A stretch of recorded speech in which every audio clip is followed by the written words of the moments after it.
Fala, meu lindo, minha linda, que bom que você está aqui comigo em mais uma mensagem. O tema dessa palavra é florescendo no deserto. É possível florescer aonde todo mundo morre. No cenário aonde não tem esperança, é possível dar frutos, sim. Eu quero que você fique comigo até o final. Sabe, pare um pouquinho o que você está fazendo, elimine as distrações, para que você possa ser edificado por essa palavra. Eu só vou te pedir uma coisa que é muito importante para que essa mensagem vá o mais longe possível. Se você ainda não é inscrito no canal, se inscreva, ative o sininho.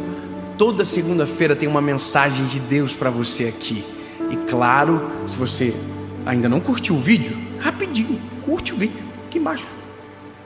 Curte, comenta e vamos para a mensagem agora.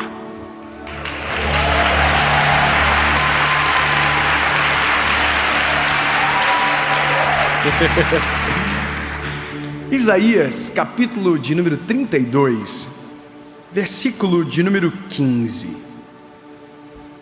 Olha que lindo. Até o Espírito ser derramado sobre nós do alto, e o deserto ser um campo frutífero, e o campo frutífero ser considerado uma floresta. Até que o Espírito seja derramado sobre nós. Até que antes de ser derramado é um deserto, mas quando o Espírito Santo é derramado, floresce e o deserto se transforma em uma floresta. Eu ouvia um amigo meu pregar, Pastor Júnior Rostirola, é um grande amigo. Ele pregava uma mensagem dizendo sobre a semente, que dentro da semente mora uma árvore. E hoje, junto com o apóstolo Joel, o Senhor me falou algo que me fez pensar.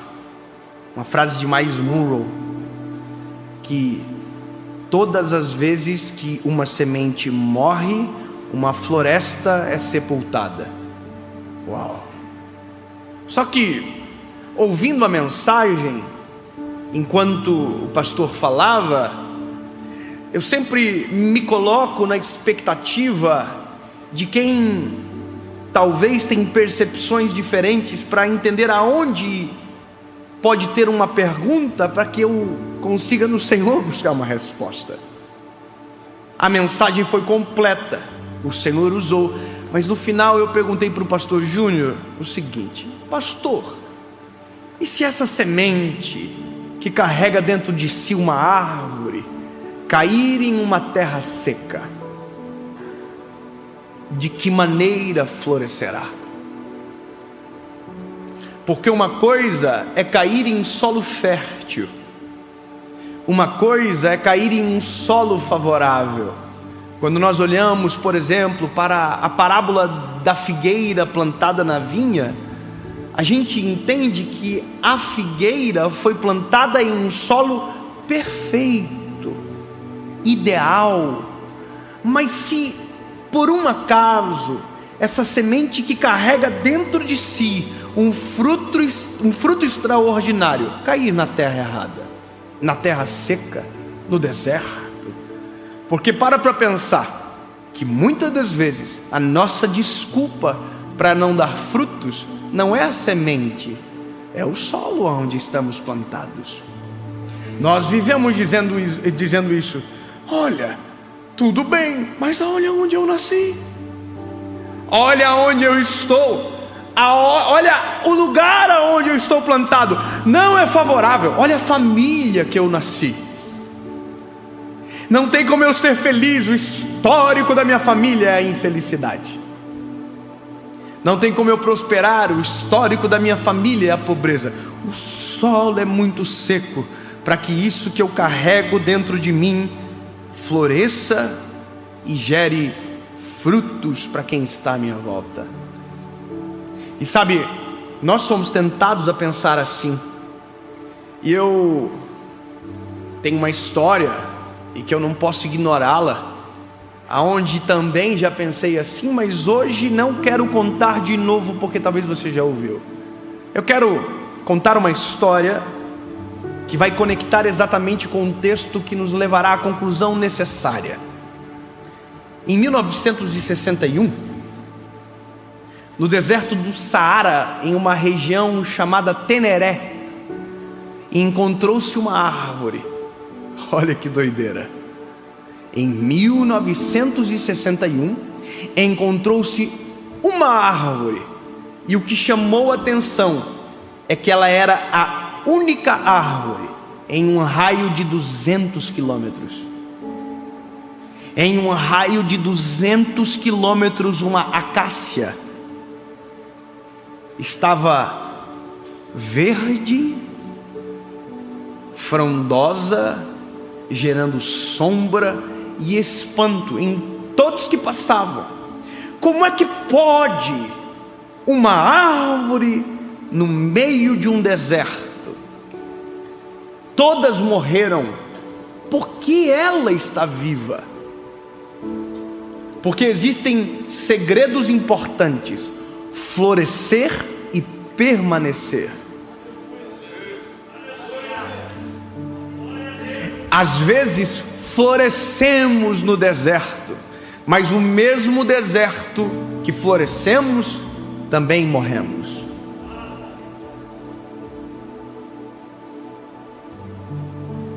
E o risco de morrer no deserto é muito grande, se não tivermos uma receita. A árvore do Teneré, a acácia.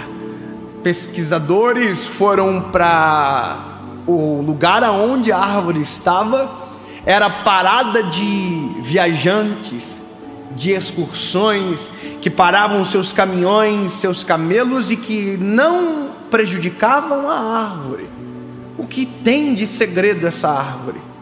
E com uma pesquisa descobriram: a árvore, a acácia do Teneré, aprofundou as suas raízes a 35 metros de profundidade, até encontrar um poço de água no meio do deserto. Estava seco em cima, mas estava úmido embaixo. Em cima não tinha esperança, mas a fonte da acácia alimentava ela e fazia ela permanecer viva e gerar sombra no meio de um lugar de sequidão e morte. Uau! Até que um dia um homem bêbado com um caminhão atropelou a acácia e quebrou a acácia. Toda a região frustrou-se por um motivo, na verdade alguns, mas porque aquela acácia era preservada, porque ela era como um farol no meio do deserto. É porque todas as vezes que alguém floresce no deserto, vira referência para quem está à volta.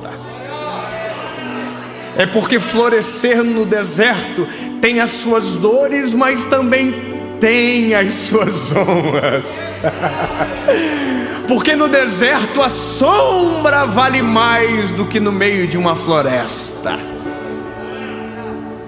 Às vezes o solo que a gente tanto reclama é o solo que mais precisa da gente. E a gente quer tanto mudar de lugar, sendo que se nesse lugar que a gente tanto reclama, se florescermos, aprofundarmos as nossas raízes, seremos a sombra para quem está à volta, seremos a esperança para quem já deixou de acreditar na possibilidade de vida naquele lugar, e o lugar ermo se torna uma fonte de vida, de sombra, descanso, refúgio.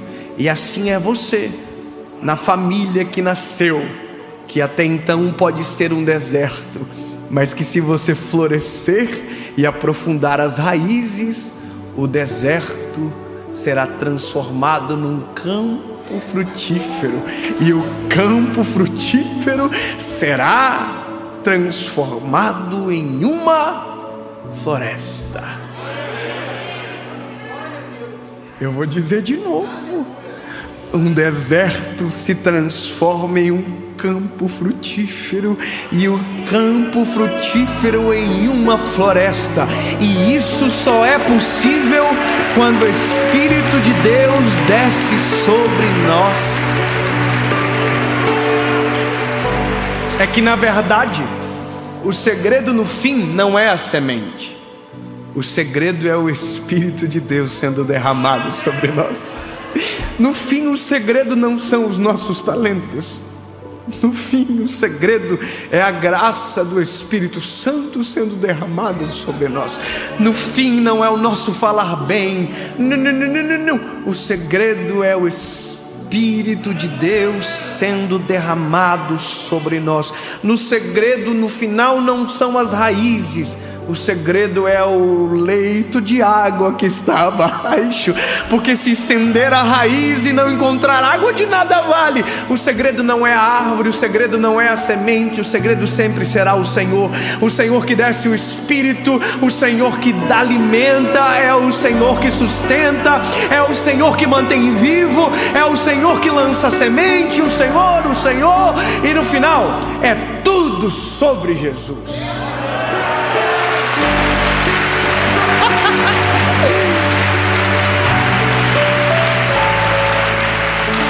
Ô André, não é tocar bem, no final é tudo sobre Jesus. Não é pregar bonito, é tudo sobre Jesus. O segredo não é a câmera, não é a luz, não é o som. O segredo é Jesus, nome acima de todo nome. E se o meu Espírito se derramar sobre vocês, florescerá no deserto.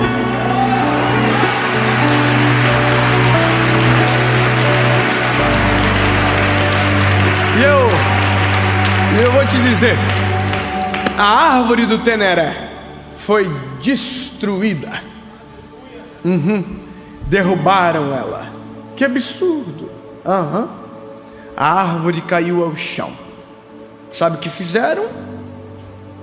Pegaram a árvore, levaram para guardar em um museu a memória do Teneré, um farol que serviu durante muito tempo. Mas sabe o que colocaram no lugar? Uma escultura metálica, no formato da árvore do Teneré, da acácia do Teneré, para que nunca ninguém esqueça que um dia naquele deserto já floresceu uma árvore. Eu vou te falar uma coisa: podem nos destruir ao longo do tempo, podemos morrer ao longo do tempo, mas nunca poderão apagar o legado de alguém que gerou frutos para a glória de Jesus.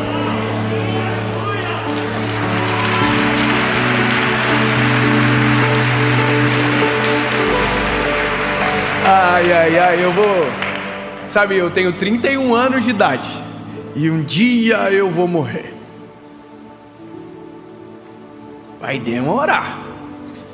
Eu quero incomodar bastante. Uma das minhas maiores referências morreu aos 99 anos, pregando até o último dia. Billy Graham. Amo ele, velhinho lindo, Que coisa fofa. Eu queria tanto dar um beijo nele, abraçar, sentar, ouvir, mas não tive oportunidade. Mas sabe o que é engraçado? Ele ainda faz sombra para mim. Não, você não está entendendo. Eu estou dentro do meu carro, na minha mala aqui, com uma biografia do Billy Graham. Eu estou lendo a história dele, onde ele frutificou, o que ele fez. Ele ainda é uma sombra, ele ainda é um legado, ele tem referência. Estou aqui ainda, olha. O meu sonho é que um dia eu também vou embora. Mas sabe, algumas coisas do nosso legado a gente não vai ver. Pastor Joel, a gente não vai ver. Mas sabe que eu fico assim emocionadinho de pensar? É que talvez um dia alguém pode estar pregando também, dizendo algo parecido com o que eu disse. Tinha um velhinho. Deixa eu sonhar, por favor. Não estou me comparando a ninguém não, mas deixa eu sonhar um pouquinho. Eu tenho muito para viver ainda, mas deixa eu sonhar um pouquinho. Tinha um velhinho, orelhudinho, casado com a mesma mulher a vida toda, pai de 3 filhos, nunca abandonou a família, pregou a mesma mensagem a vida inteira, nunca parou de pregar o consolo do Evangelho, nunca parou de pregar o amor de Jesus. E um dia eu fui alcançado por uma mensagem desse menino.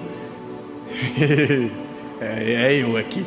Aí ele morreu, e hoje eu sou um pregador do Evangelho. Sabe? Minha família serve a Jesus. Olha que lindo! Isso só é possível com árvores que florescem no deserto.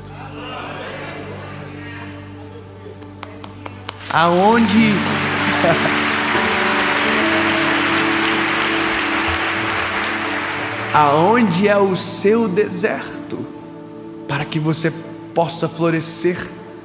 Porque, convenhamos, uma árvore no meio de uma floresta é só mais um pedaço de madeira com um copa de folhas. Não faz tanto sentido. Mas uma árvore no deserto é sombra, abrigo para o cansado, esperança para o desanimado. E a loucura de tudo é que, se o Espírito de Deus se derramar sobre você e a sua base for Jesus, você florescerá no deserto. Alguém tem que começar, mas saiba que por conta de você no deserto, o Senhor pode transformar aquele lugar em uma floresta.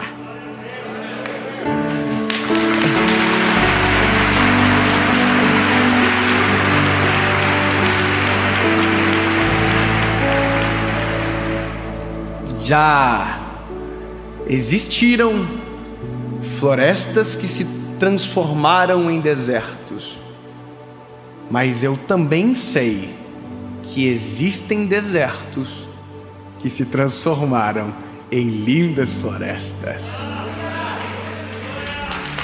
Em nome de Jesus, Pai,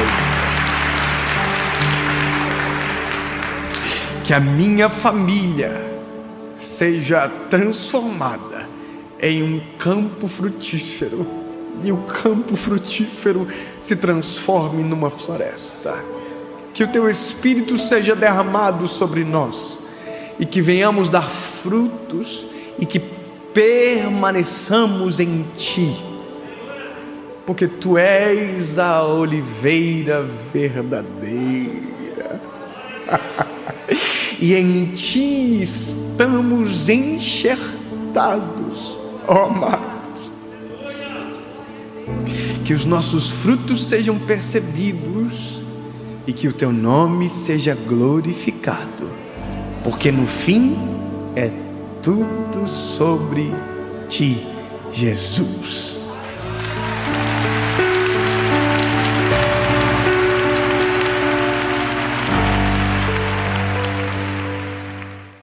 Fala, meu lindo, minha linda.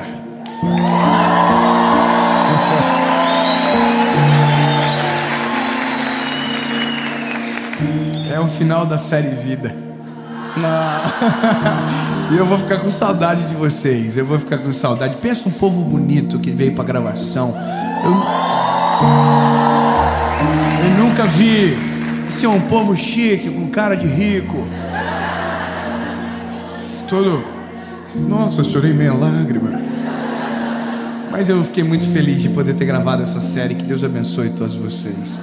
E para você que está assistindo essa mensagem, meu lindo, minha linda, nunca é o fim. Sempre tem coisa nova vindo. Provavelmente nesse exato momento deve ter uma mensagem sendo gravada, uma série nova chegando. Porque toda segunda-feira sempre tem uma palavra aqui no canal sem falhar há 4 anos. Então, lindo, se você ainda não é inscrito no canal, se inscreve, ativa o sininho, comenta, curte, compartilha e vai, e tome. Porque o nosso desejo é que a mensagem chegue mais longe. E quanto mais longe, melhor. Separa esse tempo para você. Elimina distrações e vão para a mensagem.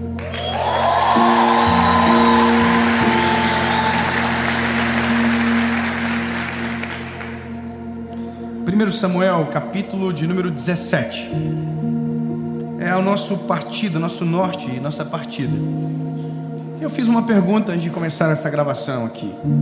Eu perguntei quantos em algum determinado momento da vida se sentem inseguros. Engraçado, todo mundo levantou a mão. Eu falo isso porque normalmente quem se sente inseguro pensa que é sozinho, e que só ele é inseguro e todo mundo é corajoso, e parece que a insegurança paira sobre ele. Então deixa eu falar uma coisa para você: todo mundo se sente inseguro em algum momento. Eu me sinto inseguro várias vezes. Tem coisas que eu olho e digo: não, isso aqui é grande demais, não é para mim, não vai dar certo, não consigo, é maior, não dá. E isso é a rotina. A rotina nossa não é curar, é tratar. Porque sempre tem um desafio maior chegando, sempre tem uma coisa maior. E quando Deus me deu essa palavra, me deu por algumas vezes que eu ouvi algumas coisas, como frases: eu não sou capaz, eu não vou conseguir, eu vou desistir. E talvez você não sabe, mas tem pessoas que não desistem só dos projetos. Tem gente que desiste de viver. Tem gente que tira a própria vida, por exemplo.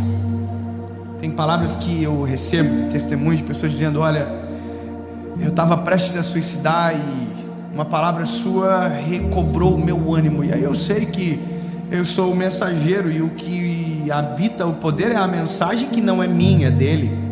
Mas entendo que o Evangelho tem poder para dar confiança, para renovar a nossa paz, a nossa fé, a nossa esperança. E aí eu amo um texto e quero compartilhar com você uma grande treta da Bíblia. Porque na verdade algumas coisas são tão pedagógicas e didáticas que a gente tinha que ler todos os dias para não esquecer. Esse é um daqueles textos que conta uma história que eu conto para os meus filhos quase todo dia. 1 Samuel, capítulo 17, diz: ora, os filisteus reuniram os seus exércitos para a batalha. Estavam reunidos em um Socó, que pertence a Judá, e acamparam entre Socó e Azecá, em Efes-damim. É um monte de informação boa que você nunca pode esquecer. Efes-damim, Socó, não se esqueça. Saul e os homens de Israel estavam reunidos e acamparam junto ao vale de Elá, e ordenaram a batalha contra os filisteus. E os filisteus estavam de pé sobre um monte em um lado, e Israel estava de pé em um monte no outro lado. É tipo Game of Thrones. Para quem não lê Bíblia, só vê série. Reino contra reino, exército, soldado. Eu não assisti Game of Thrones, mas acho que é isso, né? Muita guerra. Estou falando sério, não assisti porque é muito caro. E ali saiu do acampamento dos filisteus um campeão chamado Golias de Gate, cuja altura era 6 côvados. Isso é 3 metros de alguma coisa. Eu só quero que você entenda o seguinte, ó.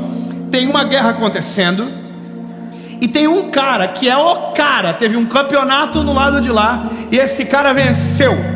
E ele é sinistro, irmão. Ele é um gigante. O nome dele é Golias. Uau! Aí você constrói uma história como essa, e a pergunta é: quem do lado de cá vai ir para cima do cara do lado de lá? Entendeu? A notícia é: teve um campeonato lá, uma Olimpíada do Mal, e um homem chamado Golias venceu. Quem ele bateu, matou, ninguém sabe, mas o cabra é bruto, tem 3 metros e tanto. E esse cabra, irmão, vem para o meio do acampamento e chama o exército de Israel e diz: manda um homem de vocês contra mim. Manda. Eu quero um corajoso, um cabra corajoso. Manda, que eu estou preparado, eu vou dar-lhe um pau. E aí o exército de Israel está tudo assim, ó. Alguém vai? Aí, pessoal, não, irmão, o cara é um gigante, ué. Só se nós subimos na canguta do outro. Ninguém foi. Porque nós temos muito problema de enfrentar coisas que se sobrepõem àquilo que nós pensamos que somos. A imagem que nós construímos sobre nós está muito conectada à forma que nós somos criados pelos nossos pais. Eu tenho 3 filhos e eu sempre aconselho quem é amigo nosso, próximo, que eu posso falar sobre, que é para empoderar os filhos, sabe? A olhar para os filhos e dizer: você é bom, cara. Você é atentado. Meu filho agora está fazendo judô. Irmão, tem uns meninos que são maiores que ele. A minha vontade é entrar assim e derrubar os meninos. Mas eu não posso fazer pelo meu filho. Eu tenho que ensinar ele a ter coragem de fazer por ele. Então eu falo: mano, tu é atentado, hein, filho? Aí eu chego em casa com ele e falo: filho, mostra pro pai como é que tu faz. E aí ele me pega, caiu para trás e fala: que é isso, hein? Tá comendo o quê? Tá mais forte que o pai? E aí ele senta para comer. Eu falo: come arroz e feijão, pai, porque no judô tu vai arregaçar. Aí ele: pai, comer carninha, pai, come carninha, que fica forte. E aí ele é muito disciplinado, ele come a carninha e ele vai. E aí agora eu estou vendo um vídeo dele, agora hoje, e o menino derrubou ele, e ele levantou e pô, virou o menino e derrubou também. E eu falei: eita, vou pegar essa parte que ele derrubou, vou mostrar para ele 20 vezes. Aqui, filho, ó, isso é você. Se você quiser muito, você consegue. Mas a gente, talvez, grande parte de nós não fomos criados assim. Nós fomos criados a ter medo de tudo, fomos desestimulados, fomos chamados de burro. Entende? Às vezes nós lidamos com uma geração extremamente insegura, porque foi construído de maneira insegura a identidade dele. Ele não sabe quem ele é, ele não conhece o Deus que ele serve. Porque se conhecesse o Deus que ele serve, irmão, esse cara era imparável. Então ele tem medo de tudo, ele não aceita desafio. Ele olha pro gigante e diz: o que é isso? Esse gigante vai me matar. Ele nunca entra em competição, ele não entra na guerra, porque ele já foi construído para aprender que ele é menor, e se ele é menor ele não consegue. É isso. As nossas inseguranças estão conectadas à forma que fomos gerados, a nossa identidade, quem nós pensamos que somos, como fomos acreditados em, sabe? Está aqui, está enraizado na gente, sabe? Tem gente que tem medo de dirigir, tem gente que tem medo de tanta coisa, tem medo de sair de casa, tem tanta fobia hoje que você tem medo, só Jesus, irmão. Já viu? Hoje tem medo de tudo, fobia de tudo, porque são inseguranças que são geradas às vezes por traumas, e a pessoa vai alimentando aquilo, ela não vence, ela não, porque ela aqui dentro está confuso.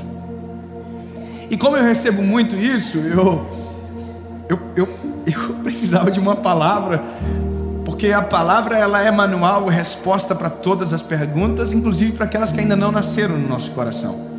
E aí eu estou nesse texto que eu amo, e eu conto para meus filhos, como eu disse várias vezes, meus filhos falam a história perfeita. E aí eu estou aqui, e aí eu olho para um garotinho chamado Davi. E isso para mim é maravilhoso, porque ele vai remontar agora todas as mensagens anteriores. Lembra do que falamos? A dor de crescer, enfrentar o deserto e os processos para poder chegar. Lembra? Lá atrás, lembra sobre a nossa vida espiritual em dia? Agora recobra comigo face a face, passo a passo. Se você tem uma vida espiritual saudável, se você respeita os processos e aceita a dor do crescimento, em algum momento você vai se ver na frente de um gigante. Não tem o que fazer. É muito doido isso. Para mim, algumas coisas são muito vivas. Então agora eu começo a olhar para o Davizinho e encontrar onde está ele em cada parte da mensagem que foi falada até então. E aí a primeira é a vida com Deus. Davi era um menino cheio de Deus. Davi era um menino que Deus chamou de o menino segundo o coração dele. Que isso? Quando Samuel foi na casa de Jessé para ungir o próximo rei de Israel, a Bíblia diz que foram colocados em ordem os mais bonitos, os mais elegantes, os que tinham cara de rei, um atrás do outro. E aí o Samuca olhou para o primeiro Abinadab e disse: é ele. Deus falou: não estou olhando para a aparência, estou olhando para a essência. A gente acredita muito naquilo que vemos fora, mas eu amo aquelas pessoas que você olha por fora não dá nada, mas por dentro mora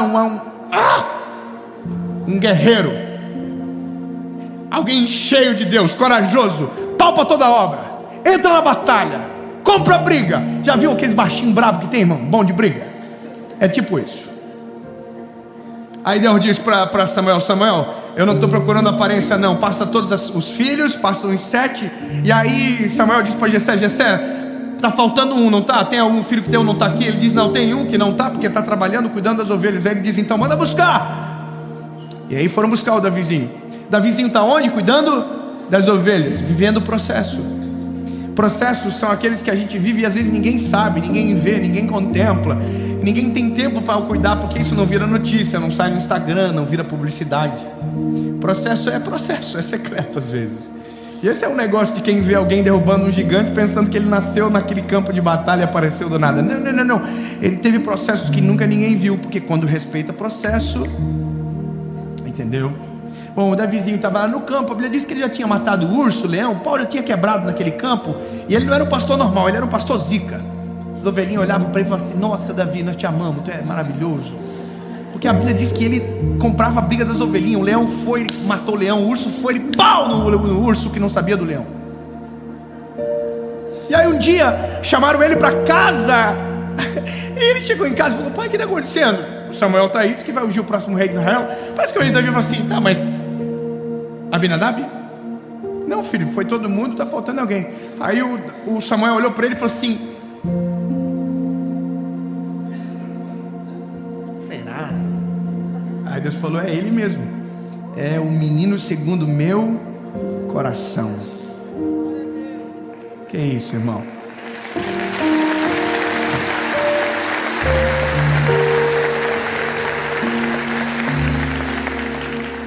Deixa eu contar uma coisa para você. Talvez muita gente diz muita coisa sobre você, para você, e talvez você acreditou em tudo que já te disseram, mas tem uma pessoa que você jamais consultou para saber de verdade quem você é, e é essa pessoa que deve de verdade te interessar. O nome dele é Jesus.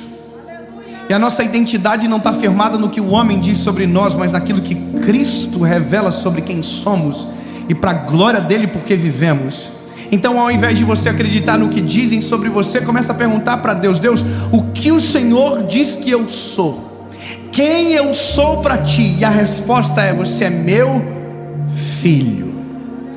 Se isso não te for suficiente, você vai viver refém a vida inteira do que dizem ao teu respeito. Mas quando entendemos quem somos, nossa identidade se altera para a percepção de quem filho e o que um filho faz. Você tem filho? Quem é pai aqui? Levanta a mão. Irmão, os nossos filhos são folgados, não são? Pode falar a verdade, não são folgados, sim ou não? Eu tenho a minha pequenininha de 3 meses. Pensa uma guriazinha folgada. Tu solta ela, você pega ela. Ela tem 3 meses, já virou minha chefe, irmão. Você solta ela, pegou, parou de novo. Mas por que ela para de chorar quando eu pego? Porque é o pai que pegou. No meu colo ela se sente segura. Entendeu? Não é que a cama é ruim, é que o colo do pai é melhor. Eu vou. Ei, irmão, não é que a cama é ruim, o colo do pai é melhor. Então eu sei quem ela é, mas ela já se ligou quem eu sou para ela, e isso é suficiente para eu pegar e ela parar de chorar. A gente vive a vida inteira com Deus maravilhoso, conselheiro, Deus forte, Pai da eternidade, príncipe da paz, e está passando luta, necessidade, sem dizer: Deus, pega no colo, é melhor o Senhor comigo do que eu viver sozinho nessa terra, entendeu, lindo? É melhor o Senhor do meu lado, desce, toma conta, entra no meu coração, faz morada, muda tudo.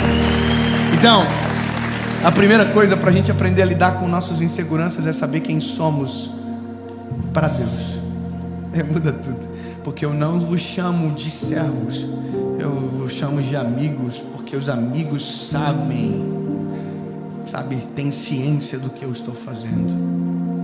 Aleluia. Davizinho top. Oi, tudo bom, seu Samuel? Eu vi um joelho aí que é você. Imagina o Davi assim, que isso? Os irmãos tudo.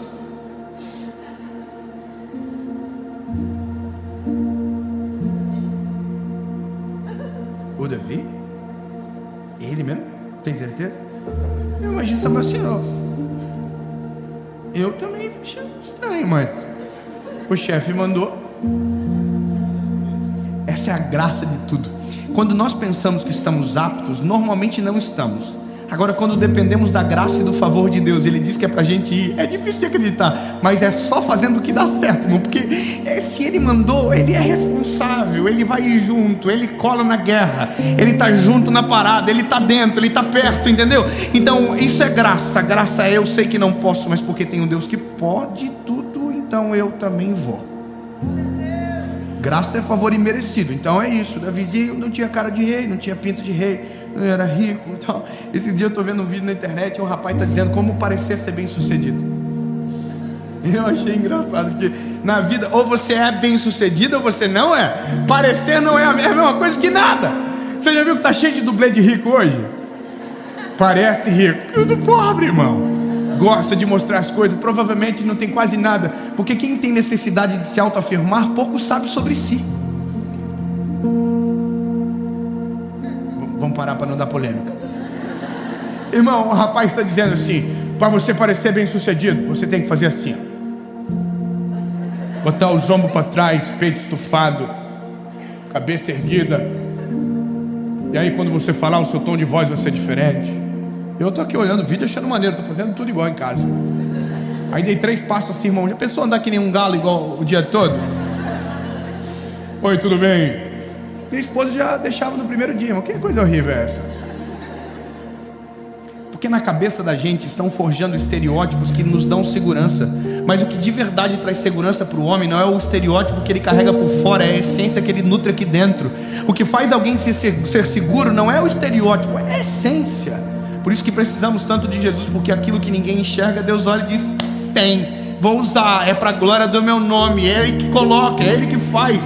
Por isso que eu acho maneiro o Davizinho. O Davizinho não tinha cara de rei, mas Deus falou: vai ser rei. Então pronto, acabou. Vai ser rei, irmão. O problema é que ninguém sabe, às vezes, então ninguém acredita muito. Lembra? Tem gente que vai abandonar, vai virar as costas, vai trair, e top. É a vida.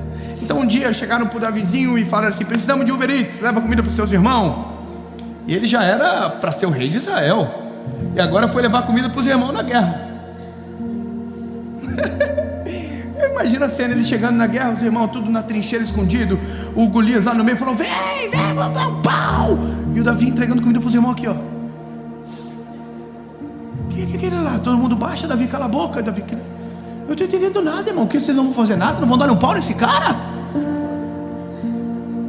É que quem tem segurança de quem é, do Deus que serve, do que carrega, da essência que nutre, do chamado que ele tem, ele olha para aquilo que todo mundo vê um gigante e não vê o mesmo gigante. Por quê? Porque ele sabe quem ele é, ele sabe o Deus que ele serve. Então o problema é grande para quem não tem um Deus poderoso. Agora, para quem sabe o Deus que tem e que serve, olha para o problema e diz: que é isso, irmão? O Deus que eu sirvo é muito maior do que esse cabra aí. 10 pessoas entenderam, vou falar de novo. O Deus que eu sirvo é muito maior do que esse problema. O Deus que eu sirvo é muito maior do que o desafio, é muito maior do que o gigante. Então no fim, eu não estou falando de você confiar em você, É sobre confiar no Deus que você serve. Não é autoconfiança, é confiança no Deus que você serve. Porque se a gente for para a parada da autoconfiança, irmão, sempre vai ter alguém mais forte, sempre vai ter alguém melhor, sempre vai ter alguém mais rico, sempre vai ter alguém mais bonito, sempre vai ter alguém... E nós vamos ficar numa competição que vamos perder para sempre. Agora, o dia que a gente colocou a nossa confiança em Deus, acabou. Ninguém é maior que Ele, ninguém é melhor que Ele, ninguém é mais poderoso do que Ele. Ele é maravilhoso, conselheiro, Deus forte, Pai da eternidade, príncipe da paz. Eu sei que tem gente que diz, você tem que confiar em você. Eu digo, não confia em você não, bebê. Você é fraquinho, ruinzinho, confia em Deus que vai. Aí rola. O Davizinho chegou dando comida para os irmãos, o pau torando. Ele falou, não vai ninguém? Cala a boca, Davi. Não vai? Eu vou. O povo falou assim, vai morrer, doido, maluco. Eu vou dar um pau nesse gigante. Aí a primeira coisa que tentaram fazer era mudar o estereótipo dele. Colocaram roupa de exército, capacete e tudo. Ele tá... Tira. Porque o segredo de Davi não era o estereótipo, era a essência. Era o Deus que ele servia, era o que ninguém enxergou nele no pasto. Era o processo, entendeu, bebê?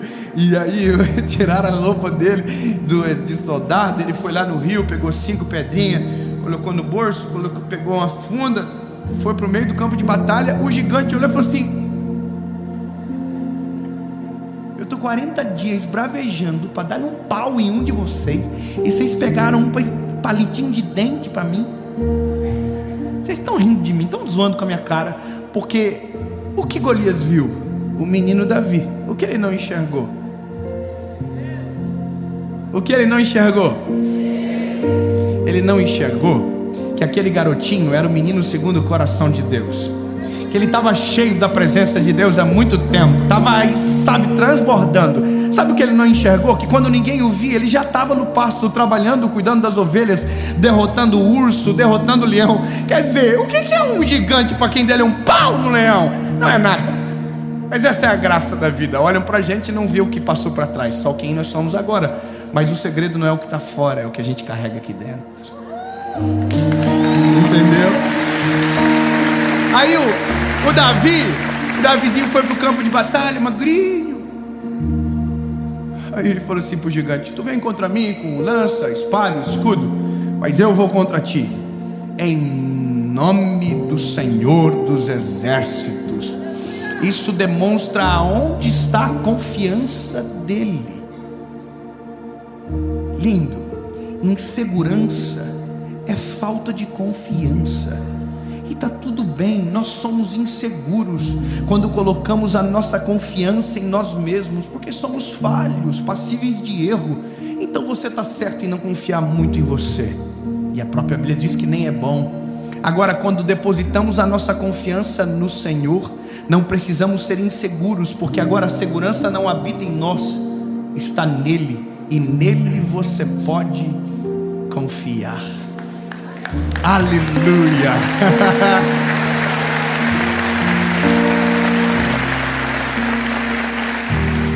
Uma cena horrível, todo mundo olhando, vai matar o menino, tadinho, todo mundo tirando foto já para registrar, fazendo vídeo para postar.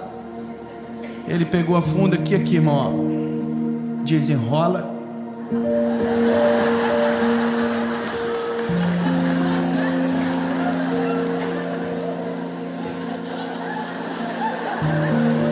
Não dá mais para falar nada com vocês não. Irmão, foi o que aconteceu. Desenrola, meu cara.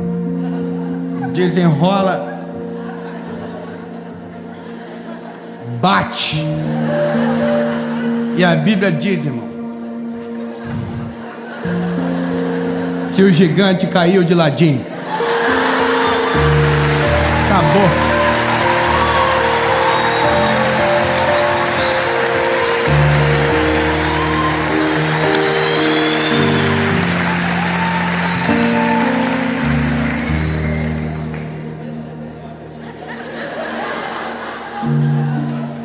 Irmão, é tão engraçado contar uma história assim. É tão gostoso olhar para uma história como essa e dizer: ah, irmão,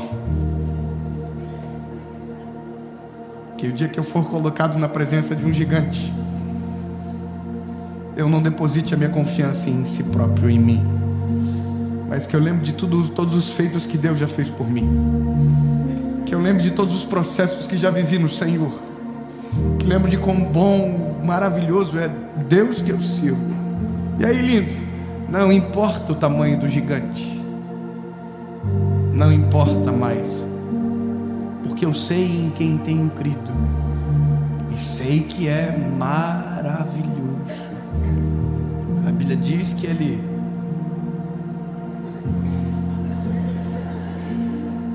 acabou.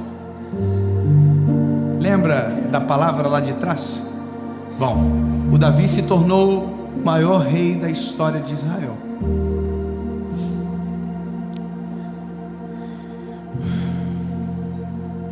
Teve pecados que quando a Bíblia conta a gente fica com raiva de Davi.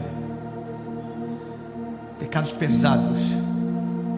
Mas aí a Bíblia diz que o arrependimento dele era tão profundo que constrangia todos que estavam à volta. Porque Davi sabia quem ele era desde sempre. Davi sabia que o segredo não era nem o leão e nem o urso. Que o segredo não era o óleo que tinha escorrido sobre a cabeça dele dentro da casa do seu pai. O segredo dele era o Deus de Israel.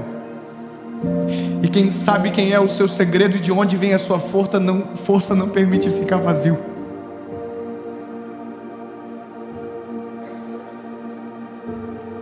Não permite que o esgotamento espiritual chegue. Não permite que processos sejam boicotados. Não ignora as dores do crescimento, para que o dia que o gigante cair na sua frente, não pense que o segredo é ele, mas o Deus a qual o comissionou para derrubar o gigante.